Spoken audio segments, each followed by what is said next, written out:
Hello friends and welcome to another episode of Cinetale. आज के episode में जो मूवी हम डिस्कस करने जा रहे हैं वो माइकल मैन की फेरारी मूवी है जो 2023 में रिलीज़ हुई। अब कुछ स्टोरीज़ जो होती हैं वो दिल को छू जाती हैं और कुछ कहानियाँ फास्ट कार्स की तरह हमारी सोल को झंझोड़ कर रख देती हैं और उसको शेक कर देती हैं। आज हम माइकल मैन की डायरेक्ट करदा मूवी फेरारी की इस दुनिया में उतरेंगे जहाँ रोर ऑफ द इंजन यानी कि इंजन की धाड़ के पीछे एक इंसान की सिसकियाँ और जो गम छुपा हुआ है उसको हम एक्सप्लेन करेंगे। जहाँ लाल रंग की चमकती गाड़ियाँ सड़कों पर नहीं बल्कि इंसानी रिश्तों के मलबे पर दौड़ती हुई नजर आती हैं, जहाँ पर wreckage of the human relationship हमें नजर आता है। तो सीट बेल्ट्स बांध लीजिए क्योंकि आज का ये जो एनालिसिस है और ये जो एक्सप्लेनर है आपको अपने जज्बात, इमोशंस और थ्रिल के एक ऐसे सफ़र पर ले जाएगा जहाँ आप कभी नहीं गए और ना उसको भुला सकेंगे। तो आइए इस मास्टरपीस का एक गहरा तजिया शुरू करते हैं। तो मूवी के प्लॉट और कोर स्टोरी की बात करते हैं कि मूवी की कहानी 1957 की गर्मियों के दिनों में सेट की गई है।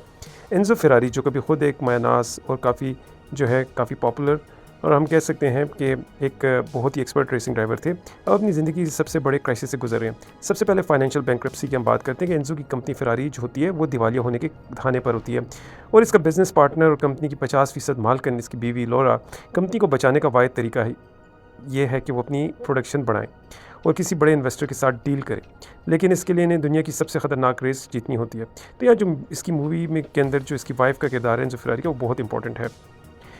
ज़ाती ज़िंदगी की अगर हम बात करें तो पर्सनल टर्मोइल, तो एंजो फेरारी की जो ज़िंदगी थी जो इस मूवी में दिखाई गई और इसकी वाइफ लॉरा जो है उनका जवान बेटा डिनो 1 साल पहले बीमारी की वजह से इंतकाल कर चुका है, जिसके सदमे ने इनकी जो शादीशुदा ज़िंदगी है इसको तबाह कर दिया।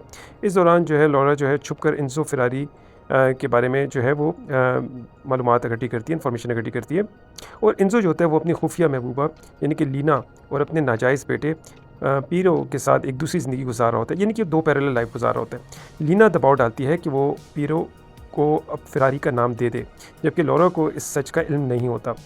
द लास्ट होप, एंजो के पास अपनी कंपनी और इज़्ज़त बचाने के लिए सिर्फ एक रास्ता बचता है, वो ये कि मिलिया जो कि इटली की एक 1000 माइल लंबी इंतहाई ख़तरनाक ओपन रोड रेस जो होती है जहाँ पर एक छोटी सी गलती का मतलब सीधी मौत है, तो इसके पास ये रास्ता होता है कि इस रेस को वो जीते।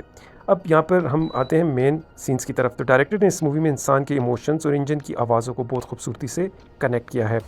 अगर हम ब्रेकफास्ट और गन शॉट सीन की बात करें तो फिल्म के आगाज़ में ही एंजो अपनी जो लवर होती है लीना के घर से रात गुजार कर जब सुबह आता है तो उसकी वाइफ लॉरा जो होती है उसके घर पहुँचती है, तो लॉरा जो है गुस्से में इस पर गोली चला देती है। तो ये मंजर दिखाता है कि इनके रिश्ते में किस हद तक तलखी और जो है ये रिलेशनशिप ख़राब हो चुका होता है और एक क्राइसिस में होता है।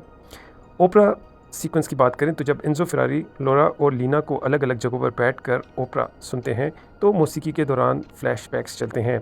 हम देखते हैं कि किस तरह पास्ट की यादें, डिनो की मौत और खोया हुआ प्यार इन तीनों किरदारों के अंदर से खोखला कर रहा है और एंजो जो है वो अंदर से अपने आप को एम्प्टी फील करता है।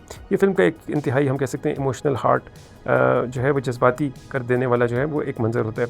फिर हम आते हैं द चर्च सरमन सीन की तरफ। ये एक बहुत ही गहरा मंजर है जहाँ पादरी चर्च में कहता है कि अगर जीसस आज के दौर में होते तो वो कारपेंटर की बजाय एक मेटल वर्कर होते जो फेरारी के इंजन बनाता। ये दिखाया गया है कि मोडिना के लोगों के लिए रेसिंग और फेरारी एक रिलीजन की तरह थी।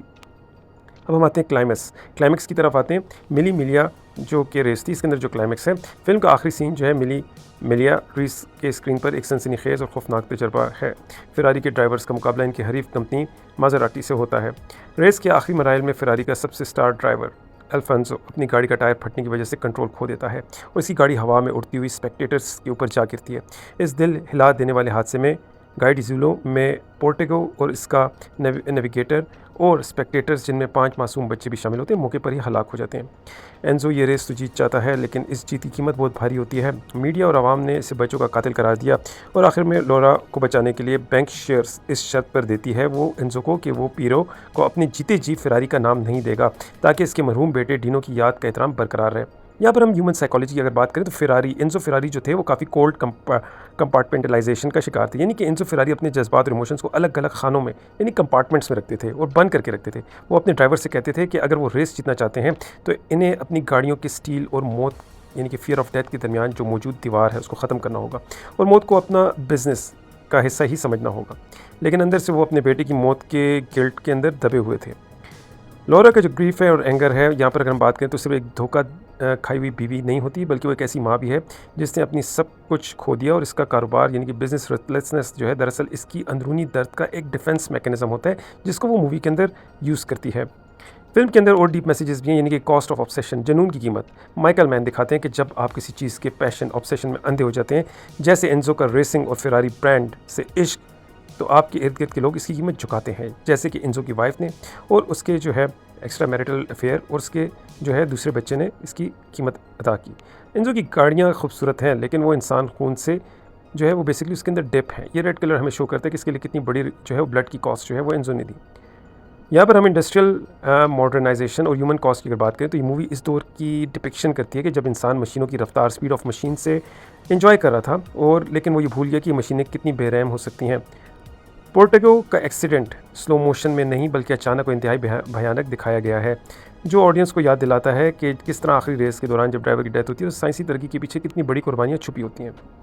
तो अब इस पॉडकास्ट के एंड में आप जो है वो रिजल्ट्स जो हैं वो इन्फर कर सकते हैं कि फेरारी कोई रवायती स्पोर्ट्स मूवी नहीं है, बल्कि एक ऐसे इंसान का पोर्ट्रेट है जो अपनी बनाई हुई सल्तनत एम्पायर को बचाने के लिए अपनी सोल का जो सौदा है उसको भी करने पर मजबूर हो जाता है।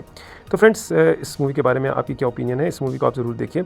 इसमें deep human connection, human spirit और ह्यूमन इमोशंस को बहुत ही ब्यूटीफुल तरीके से शो किया गया है, और किस तरह मैन यानी कि एक इंसान का जो प्यार है, man love for the machine, उसको डिपिक्ट किया गया इस मूवी के अंदर। तो फ्रेंड्स, ये थी आज की पॉडकास्ट है। होप आज की पॉडकास्ट आपको पसंद आएगी। हमारे चैनल को लाइक सब्सक्राइब जरूर कीजिए, सो दैट हम डेली बेसिस पर आपके लिए मूवी एक्सप्लेनर्स ला सके। Thank you for listening to this podcast.